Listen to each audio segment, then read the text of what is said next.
ఇప్పటికి ఇంకా నా వయసు అలాంటి పాటలు కావాలి ఉండవు. ఇది హిస్టారికల్ మూవీ.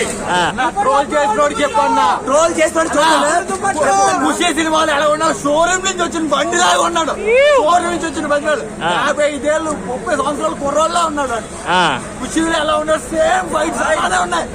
ఇంకోటైతే ఎవరు చేయగలడు? రాజకీయాలంటే అట్టే చూసుకుంటాడు. మా కోసం జనాల కోసం చేసే సినిమా. షోరూమ్ నుంచి వచ్చిన బండిలా ఉన్నాడు. క్వశ్చన్ అడగాలి కదా. సో మరి హైలైట్ పాయింట్స్ అంటే ఏం చెప్తారు సినిమాకి? విజువల్ ఎఫెక్ట్స్ తక్కువ ఉన్నాయి. అది హైట్ చేస్తున్న టైం తీసుకుంటే చాలా బాగున్నాయి. కొంచెం తక్కువ ఉన్నాయి అన్న. రోమన్స్ లేదు. పార్ట్ 2 కూడా చూసి మాట్లాడమని చెప్పు. సినిమా టేకింగ్ అయితే చాలా బాగుంది అన్న. థియేటర్ లో ఎప్పుడు కూర్చొని టేకింగ్ అయితే చాలా బాగుంది. సాంగ్స్ పరంగా ఆ సినిమాకి అలానే ఉంటాయి. ఐటమ్ సాంగ్స్ లాగా సగం పట్లేసుకోవాలంటే అలా ఉండవు. Historical movie. హిస్టారికల్ మూవీ అంటే ఆ డ్రెస్ కోడ్, ఆ వాతావరణం, ఎక్స్ప్రెస్ అలా ఉంటుంది. అంతేకాదండి ఇప్పటికి ఇంకా నా వయసు అలాంటి పాటలు కావాలి ఉండవు. ఇది హిస్టారికల్ మూవీ.